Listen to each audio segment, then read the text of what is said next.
বিশ্বনবী মেরাজে গেলেন, মেরাজ থেকে ফিরে আসলেন।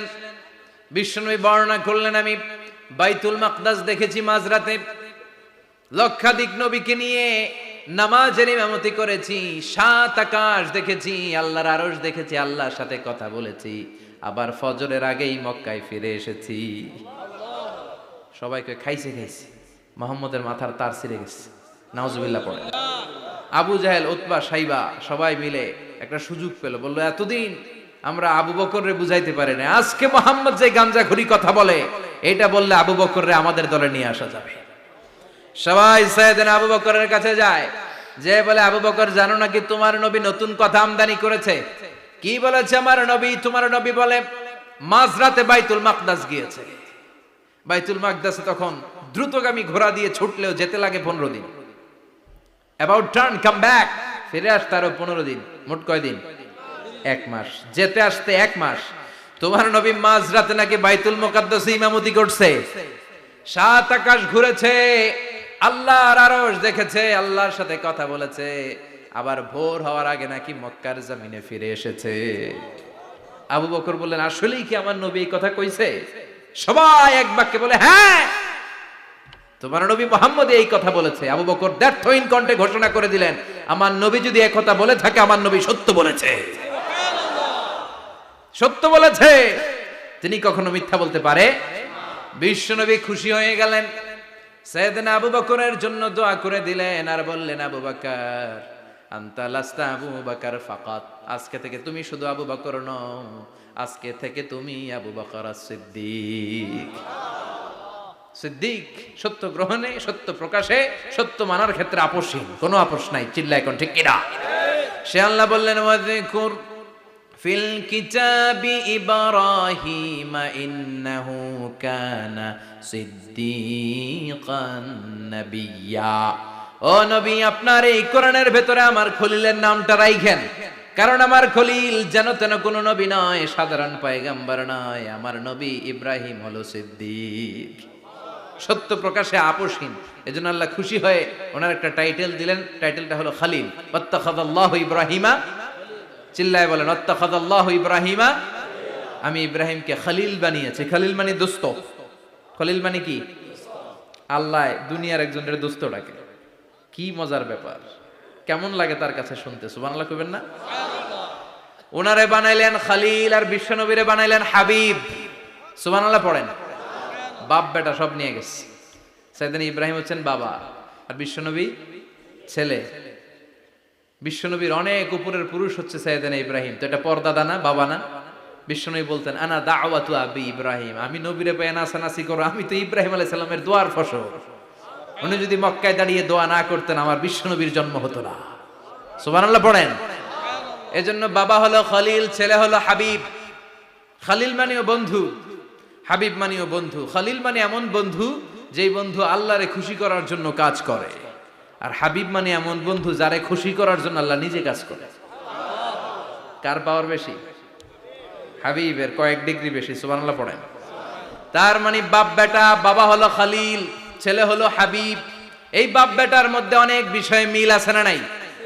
হাদিস কোরআনে খুঁজলে আপনি অনেকগুলো মিল পাবেন। আজকে 7টা মিলের কথা শোনাবো। সাইয়েদনা ইব্রাহিম আলাইহিস সালাম আর বিশ্বনবীর মাঝে 7টা মিল খুঁজে পাওয়া যায়। চিৎকার করে বলেন কয়টা? শুনবেন? কষ্ট হচ্ছে? ঘুমে ধরছে? রাত তো অনেক হয়ে গেল, সর্বনাশ 11টা। হ্যাঁ শুনবেন? কতক্ষণ? সারা রাত? তাকবীর পড়া যাবে? হ্যাঁ জোরে না আস্তে? ভাগাভাগি করে দেন। শুরুতে বিবাহিতরা দেন, তারপর অবিবাহিতরা দেন, তারপর সবাই দেন। দিবেন? বিবাহিত কারা কারা আসছেন দেখি? ঘটনা নাকি? অবিবাহিত নাই এলাকায়? হ্যাঁ কম, মাশাআল্লাহ, তো বরকতের এলাকা। আলহামদুলিল্লাহ। দেখি অবিবাহিত কারা কারা আসছে? ওমা, এগুলা এলো কই থেকে আবার? 2 হাত করে তুলছে না? 1 হাত, 1 হাত। ঠিক আছে, মাশাআল্লাহ। শুরুতে বিবাহিতরা দেন, এরপর অবিবাহিতরা দিয়েন। শুরুতে বিবাহিতরা রেডি হন। আমি লিল্লাহি তাকবীর বললে আল্লাহু আকবার।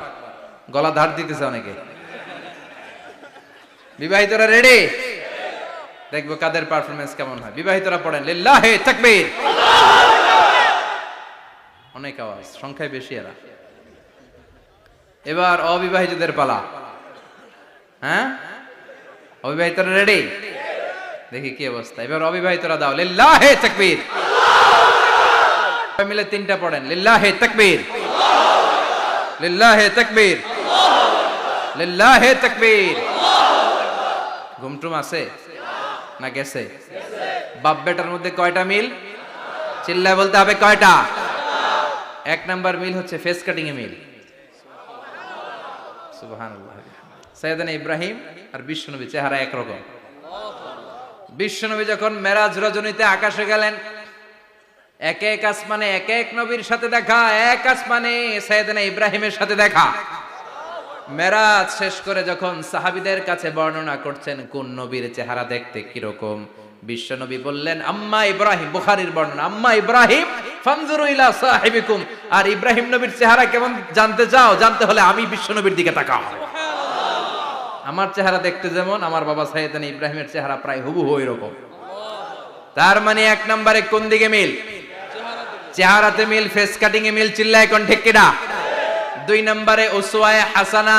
দুই নবীর ক্ষেত্রে উসওয়ায়ে হাসানা শব্দ কোরআনে ব্যবহার করেছে কে? লাকাদ কানা লাকুম ফি রাসূলিল্লাহি উসওয়াতুন হাসানা। তোমাদের জন্য বিশ্বনবীর জীবনীর ভেতরে উত্তম আদর্শ আছে না নাই?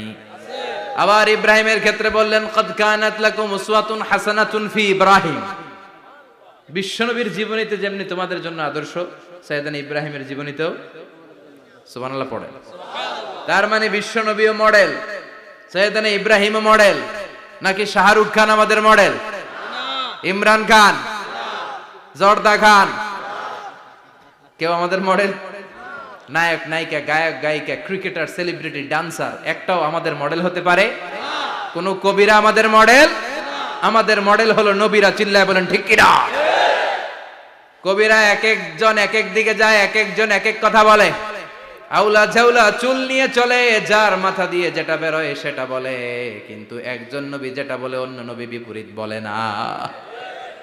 কারণ কবিরা কথা বলে তাদের মন মস্তিষ্ক প্রসূত কথা থেকে, আর সব নবীদের কথা আসে একটা হেডকোয়ার্টার থেকে। হেডকোয়ার্টারটা কার? কোন নবী বলছে আল্লাহ একজন, আরেক নবী বলছে না দুইজন হতে পারে। কোন নবী বলেছে আখেরাত আছে, আরেক নবী আইসা বলছে নাও থাকতে পারে। এরকম কইছে? কারণ কবিদের মতো ওনারা মাথায় যা আসে পাগলের মতো তাই বলে না। তাদের মাথায় কথা আসে একটা হেডকোয়ার্টার থেকে। চিল্লায় বলেন হেডকোয়ার্টারটা কার? আল্লাহ বললেন উসওয়ায়ে হাসানা, বিশ্বনবী তোমাদের জন্য আদর্শ, সাইয়েদনা ইব্রাহিম আদর্শ। তার মানে আদর্শিক দিক থেকে দুই নবীর মিল আছে না নাই? তিন নাম্বার, দুইজন নবী উলুল আজমি মিনার রুসুল। এই পৃথিবীতে পাঁচজন নবীকে আল্লাহ শ্রেষ্ঠ নবী বলেছেন। নূহ আলাইহিস সালাম, ইব্রাহিম আলাইহিস সালাম, মূসা আলাইহিস সালাম, ঈসা আলাইহিস সালাম, বিশ্বনবী মুহাম্মদ রাসূলুল্লাহ সাল্লাল্লাহু আলাইহি ওয়াসাল্লাম। এই পাঁচজনের ভিতরে বাপ বেটা আছে না নাই? কথা কর। চার নাম্বার মিল হলো বাপ বেটা দুইজনই কাবা বানিয়েছে। আল্লাহু আকবার। সাইয়েদনা ইব্রাহিম বানিয়েছে বয়স্ক অবস্থায়, বিশ্বনবী বানিয়েছেন শৈশবকালে। পড়েন সুবহানাল্লাহ। বিশ্বনবীর বয়স মাত্র 10 বছর। কয় বছর? 10 বছর বয়স আমরা লুঙ্গিও পড়তাম না। কথা কন। ছোট বাচ্চারা অনেক সময় এই বয়সে লুঙ্গি খুলে ফেলায় না? গরমকাল আসলে লুঙ্গিগুলা সব খালের সামনে থুইয়া ডুবায়, চোখগুলা লাল করে এরপরে বাইরে। আছে না নাই? কিন্তু বিশ্বনবী লুঙ্গি খোলেন না, লুঙ্গি পড়ে থাকে। কাবা ঘর নির্মাণের কাজ শুরু হলো, বিশ্বনবী পাথর টানতে শুরু করলেন। বিশ্বনবীর বয়সের 8-10 বছরের ছোট বাচ্চারা সবগুলা লুঙ্গি খুইলা কাঁধে লইছে। সব বাচ্চারা লুঙ্গি খুলে কাঁধে নিয়েছে, আর ওই কাঁধের লুঙ্গির উপরে পাথর নিয়েছে যাতে ব্যথা না পায়। বুদ্ধি আছে। লুঙ্গি খুলে কাঁধে রেখেছে, কাঁধের উপরে পাথর রেখেছে। কিন্তু বিশ্বনবী, সবাই পাথর টানে একটা, বিশ্বনবী টানে দুইটা, কিন্তু বিশ্বনবী লুঙ্গি খোলে না। কি নবী ছিলেন, কি লাজুক ছিলেন। এখন আমাদের মধ্যে লাজুকতা নাই। বাবা ছেলে মেয়ে সব মিলে একসাথে হিন্দি সিরিয়াল দেখে, এরকম ফ্যামিলিও আছে না নাই? লাজুকতা হারাতে বসেছি। আল হায়াউ শু'বাতুম মিনাল ঈমান। লাজুকতা ঈমানের অঙ্গ। ইযা লাম তাস্তাহি ফাসনা মা শি'তা। যখন তোমার লজ্জা থাকবে না, তোর যা মন চায় তুই তাই করতে পারবি। লাজুকতা আমরা হারাতে বসেছি, কোনো ক্ষেত্রে আমাদের লাজুকতা নাই। বিশ্বনবী এত লাজুক ছিলেন, হালিমাতুস সাদিয়া বলে 5 বছর কুরাইশি মুহাম্মদকে আমি লালন পালন করলাম, একদিনও কাঁদতে দেখি নাই। ক্ষুধা লাগলেও কাঁদে না, ব্যথা পেলেও কাঁদে না, শুধু লজ্জাস্থানের জায়গা থেকে কাপড় সরে গেলে মুহাম্মদ চিৎকার দিয়ে ওঠে। কি লাজুক ছিলেন বিশ্বনবী। পাথর টানে কিন্তু লুঙ্গি খোলে না। আশেপাশের বন্ধু বান্ধব সব লুঙ্গি খুলে টানতেছে। চাচা আবু তালেব দৃশ্যটা দেখলেন, কিরে সবাই লুঙ্গি খোলা, এটা লুঙ্গি ছাড়া কেন? এটার গায়ে তো লুঙ্গি আছে। বিশ্বনবী ডেকে বললেন, মুহাম্মদ লুঙ্গি খোলো। কি খোলো? সবাই খুলছে, তুমিও খোলো। তুমি কাঁধে ব্যথা পাবে, কাঁধে লুঙ্গি রেখে পাথর টানো। বিশ্বনবী বললেন, না আমি ব্যথা পাই না, আমি লুঙ্গি খুলবো না। চাচা বলল, আরে ছোট মানুষ, সমস্যা নাই, খোলো। গোছা ধরে টান দিবে, টান দেওয়ার আগে বিশ্বনবী বেহুশ হয়ে জমিনে পড়ে যায়। লুঙ্গি খোলা আর হয় নাই। বিশ্বনবীর লজ্জাস্থানও কেউ দেখে নাই। আল্লাহু আকবার। তার মানে কাবা ঘর নির্মাণের দিক থেকে বাপ বেটার মধ্যে মিল আছে না নাই? সাইয়েদনা ইব্রাহিম কাবা বানালেন বয়স্ক অবস্থায়, বিশ্বনবী বানালেন শৈশবকালে। পড়েন সুবহানাল্লাহ। এরপর 6 নম্বরে মিল হলো, বাপ বেটা দুইজনেই ইসলামের কারণে, কোরআনের দাওয়াত দেওয়ার কারণে ঘর ছাড়া হয়েছে। সাইয়েদনা ইব্রাহিমও ঘর ছাড়া, বিশ্বনবী ঘর ছাড়া হলেন, মক্কা থেকে গেলেন মদিনায়। কিন্তু সাইয়েদনা ইব্রাহিমের ঘর ছাড়াটা এত সহজ না। উনি জন্মেছিলেন ইরাকের। ইনশাআল্লাহ পড়েন। এজন্য বাপ বেটার 6 নাম্বার মিল, বাপ বেটা দুজনই ঘর ছাড়া, বাপ বেটা দুইজনই জন্মস্থান ছাড়া। বিশ্বনবী মক্কা থেকে মদিনায়, আর সাইয়েদনা ইব্রাহিম নিজ এলাকা বাবেল থেকে গোটা বিশ্বের আনাচে কানাচে। চিল্লায় বলেন ঠিক কিনা? 6 নাম্বার মিল, বিশ্বনবী বললেন, ইন্নী হারামতুল মদিনা কামা হারামা ইব্রাহিম মক্কা।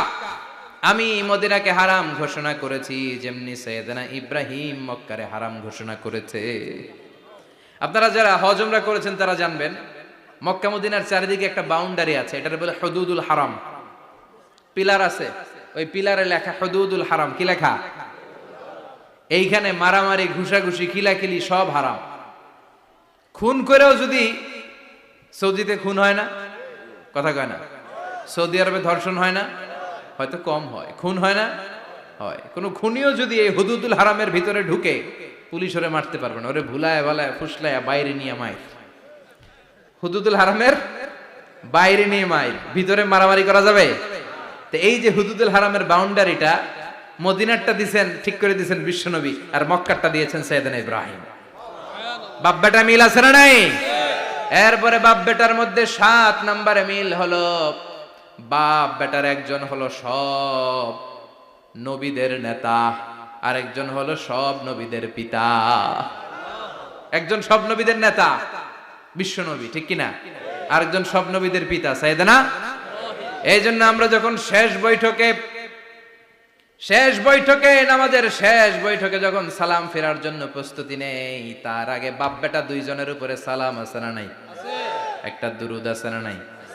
দুরুদের নাম দুরুদে আল্লাহুম্মা সাল্লি আলা মুহাম্মদ ওয়া আলা আলি মুহাম্মদ কামা সাল্লাইতা আলা ইব্রাহিম ওয়া আলা আলি ইব্রাহিম ইন্নাকা হামিদুম মাজিদ। আল্লাহ সাইয়েদনা ইব্রাহিম ও তার বংশের উপর যেমনি রহমত প্রেরণ করেছেন, বিশ্বনবী ও তার বংশের উপর রহমত নাজিল করে।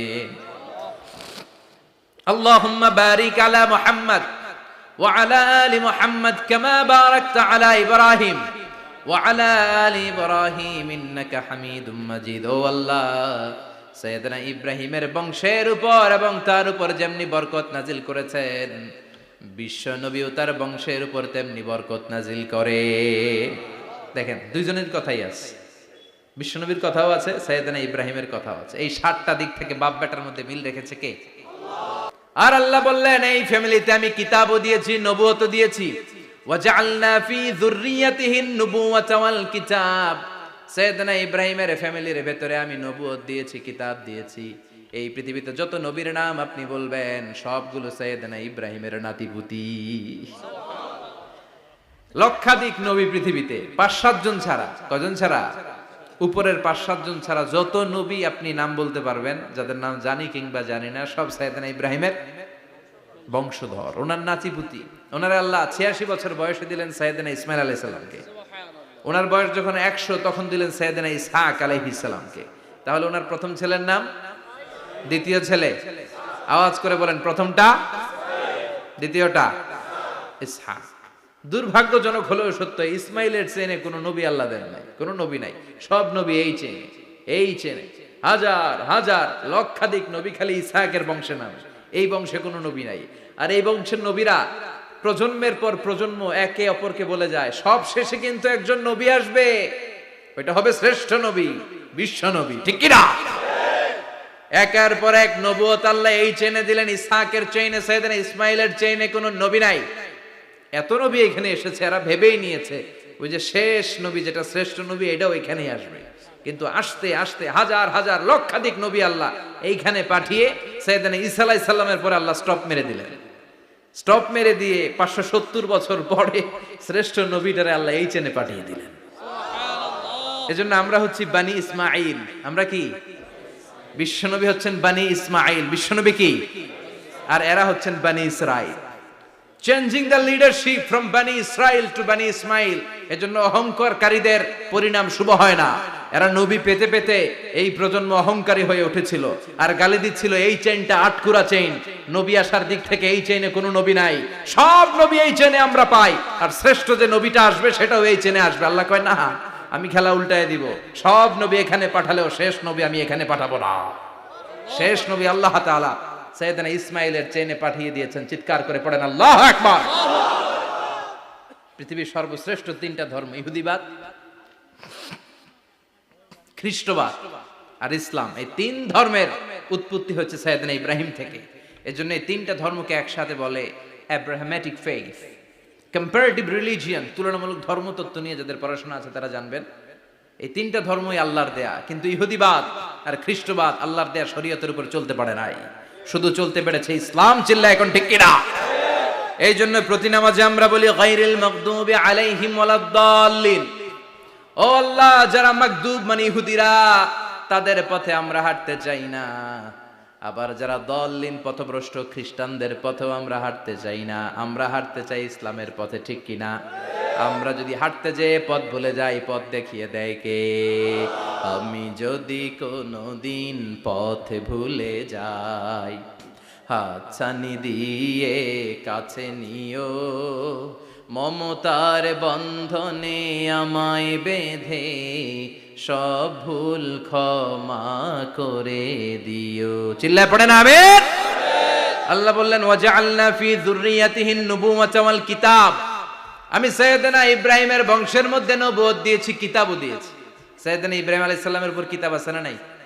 কি নাম কিতাবের? সুহুফ ইব্রাহিম। কোরআনে নাই? আছে না নাই?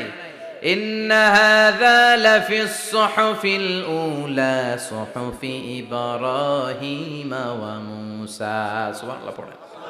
অনেক আল্লাহ কিতাব দিয়েছে, নবুয়ত দিয়েছে, সব নবীদের বাবা বানিয়েছে। ওনার উপাধি হচ্ছে আবুল আম্বিয়া। আবার ওনার নামে আল্লাহর কোরআনের ভেতরে 114 সূরার একটা সূরা আছে না নাই? সূরাটার নাম সবাই কোন? আলিফ লাম রা। কিতাবুন আনজালনাহু ইলাইকা লিতুখরিজান নাসা মিনাজ যুলুমাতি ইলান নূর। সুবহানাল্লাহ পড়েন। সূরা ইব্রাহিম, আলিফ লাম রা, কিতাবুন আনজালনাহু ইলাইকা। ওই নবীর নামে কোরআনের ভিতরে সূরা দিয়েছে কে? আল্লাহ। আবার আল্লাহ বললেন, গোলাম জেনে রাখো উনি তোমাদেরকে মুসলমান নামকরণ করেছেন। তাই ইসলামে যারা অন্তর্ভুক্ত হবে সব মুসলমানদের পিতা আমি আল্লাহ তারা নির্বাচিত করেছি। মিল্লাতা আবিকুম ইব্রাহিম হুয়া সাম্মাকুমুল মুসলিমিন। আওয়াজ করে বলেন, মুসলিম জাতির পিতার নাম কি? আমাদের জাতির পিতা কেডা? সবাই কোন? মনে থাকবে না ভুল করবেন? ভুল করবেন? জাতির পিতা কে? চিল্লায় বলেন, জাতির পিতা কে? মিল্লাতা আবিকুম ইব্রাহিম ওয়া সাম্মাকুমুল মুসলিমিন, যিনি তোমাদেরকে মুসলমান বলে অভিহিত করেছে। আবার আল্লাহ বললেন, ইব্রাহিম সবাইরে তুমি মুসলমান নাম রাখলে, তুমি মুসলমান হও। আসলিম ক্বালা আসলামতু লিরাব্বিল আলামিন, বলতে দেরি, কালিমা পড়ে মুসলমান হতে দেরি নাই। চিল্লায় পড়েন আল্লাহু আকবার। আবার আল্লাহ বলে, আমার নবী ইব্রাহিম এমন নবী, এই নবীর মতো বিনয়ী নবী নাই। ইন্না ইব্রাহিম লাহালিমুন আওয়াহুম মুনীব।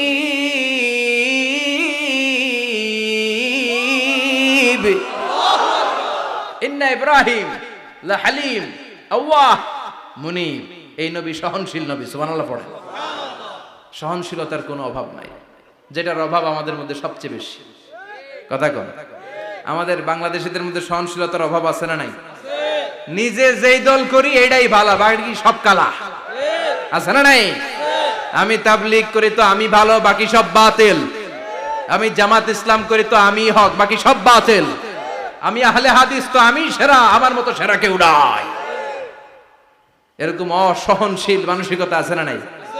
নিজে যেটা বুঝি এটাই ভালো, বাকিরা কেউ ভালো না, বাকি কেউ ভালো না। আহা, কি ভয়ঙ্কর অবস্থা। কিন্তু সাইয়েদনা ইব্রাহিমের অভ্যাস এটা ছিল না, উনি সহনশীল ছিলেন। আমাদের বাংলাদেশে দেখেন কত ইসলামিক দল, কত পীরের মুরিদ, কত পীর। এই দেশে যত পীর, অনেক দেশে জনগণ এত নাই। কথা কন, এত পীর এই দেশে, অনেক দেশের জনসংখ্যাও এত না। এক ইসলাম, এক কোরআন, এক নবী, তারপরে গুতাগুতি আছে না নাই? কেউ কাউরে দেখতে পারে না, ঠেলা ঠেলি। হ্যাঁ, এ কাফের, তুই কাফের, তোর নানা কাফের, তোর 14 গোষ্ঠী কাফের, তোর পীর সাহেব কাফের, আছে না নাই? কয় আমার পীর সাহেব কাফের হলে তোর পীর সাহেবের 14 গোষ্ঠী কাফের। ওই কাফের মরলে যেখানে কবর দেয়া হবে, ওই কবরের উপরে যে ঘাস উঠবে, ওই ঘাস যে গরু খাবে, ওই গরুর দুধ যে খাবে, ওইটাও কাফের। কথা কন, আছে না নাই? কেউ কারো ভালো সহ্য করতে পারে না। একজন বলছিল, ভাই এই বাংলাদেশের জাতীয় খেলা হাডুডু হইলো কেন? আমাদের জাতীয় খেলার নাম, কথা কন, দেখছেন? একটা সামনে যাইতে চাইলে বাকি সবাই ঠ্যাং ধরে নিচের দিকে নামে, আছে না নাই? সামনে যেতেই দিবে না, ভালো কাজ করতেই দিবে না, কারো ভালোটা কেউ সহ্য করে না। উপরের দিকে উঠতে চাইলে ঠ্যাং ধরে ওইটারে নামায়। এজন্য আমাদের জাতীয় খেলা হাডুডু। কথা বলেন। আল্লাহ বললেন সাইয়েদনা ইব্রাহিমের চরিত্র কিন্তু এমন ছিল না। ইন্না ইব্রাহিম আলা হালিমুন আওয়াহুম মুনিব। আমার ইব্রাহিম ছিল সহনশীল। আল্লাহু আকবার। আমাদের বাংলাদেশীদের এখন সবচেয়ে বেশি দরকার এটা, সহনশীলতা। আমরা অযাচিত মন্তব্য করতে দ্বিধাবোধ করি না, কমেন্টস করতে দ্বিধাবোধ করি না। ফেসবুকে, ইউটিউবে কমেন্টস আছে না নাই? কার ব্যাপারে তুমি কমেন্টস করো, কি বিষয়ে কমেন্টস করো, ওই বিষয়ে আদৌ তোমার ধারণা আছে কিনা, পড়াশোনা আছে কিনা, তুমি ওইটাতে স্পেশালিস্ট কিনা, কোনো ধারণা। ইচ্ছে মতো কমেন্ট আছে না নাই? ইচ্ছে মতো মন্তব্য, একে অপরের প্রতি হিংসা, কোনো ভালোবাসা নাই, মহব্বত নাই। এক নবীর উম্মত, এক লা ইলাহার পতাকার তলে আমরা দাঁড়িয়ে, চিল্লায় বলেন ঠিক কিনা? তারপরে গুতাগুতি, কিলাকিলি, কেউ কাউরে দেখতে পারে না। আল্লাহ তুমি হেফাজত করো, আমাদের মধ্যে তুমি ঐক্য তৈরি করে দাও, হিংসা জিঘাংসা তুমি হৃদয় থেকে দূর করে দাও। আবার আল্লাহ বললেন ইন্না ইব্রাহিম কানা উম্মাতান ওয়াহিদা। আমার খলিল ইব্রাহিম শুধু সহনশীল নয়, আমার খলিল ইব্রাহিম একাই একটা উম্মত। এটা একটা কথা হইলো? একা একটা উম্মত হতে পারে? আমরা সবাই উম্মত, কোটি কোটি মানুষ, ফলে বিশ্বনবীর উম্মত, উম্মতে মুহাম্মাদে, ঠিক কিনা? একজন কি একটা উম্মত হতে পারে? আল্লাহ বলেন ইব্রাহিম এমন নবী, একাই একটা উম্মত। সুবহানাল্লাহ পড়ে। ইন্না ইব্রাহিম কানা উম্মা ওয়াহিদার কারণ উনি যখন জমিনে ছিলেন একটা লোক আল্লাহর নাম নেয়ার মতো ছিল না, সব ছিল মুশরিক। উনি ছাড়া সব মুশরিক। উনি ছিলেন মুওয়াহহিদ, তাওহীদের পক্ষে। উনি ছাড়া পৃথিবীতে তখন যারা ছিল সব ছিল তাওহীদের বিপক্ষে, মানে মুশরিক। আল্লাহ বুঝাতে চাইলেন পুরো মুশরিক গোষ্ঠী একটা উম্মত, আমার ইব্রাহিম খলিল একাই আরেক উম্মত। ইন্না ইব্রাহিম কানা উম্মাতান ওয়াহিদা। সাইয়েদনা ইব্রাহিমের সময়কালে মুসলমান বলতে কেউ ছিল না, উনি একা ছাড়া। তার মানে গোটা বিশ্বের সব মুশরিক মিলে একা একটা উম্মত, সাইয়েদনা ইব্রাহিম নিজে নিজে একটা উম্মত। কি পরীক্ষা করে, কিভাবে আল্লাহ ওনারে উত্তীর্ণ করেছেন। এজন্য খুশি হয়ে আল্লাহ ওনারে খালিল উপাধি দিয়েছেন। কথা কন, ওনার কিছু উপাধি আছে, একটা হচ্ছে সিদ্দিক। কি উপাধি? আমাদের অনেকের নাম আছে না? এদিকে আছে সিদ্দিক নামে কেউ? মাশাআল্লাহ আছে তো। সিদ্দিক মানে কি জানেন? হ্যাঁ, কথা কন। সত্যবাদী। শুধু সত্যবাদী না, সত্য প্রকাশে, সত্য গ্রহণে, সত্যের ব্যাপারে আপোষহীন, কোনো আপোষ করে না। চিল্লায় এখন ঠিক কিনা?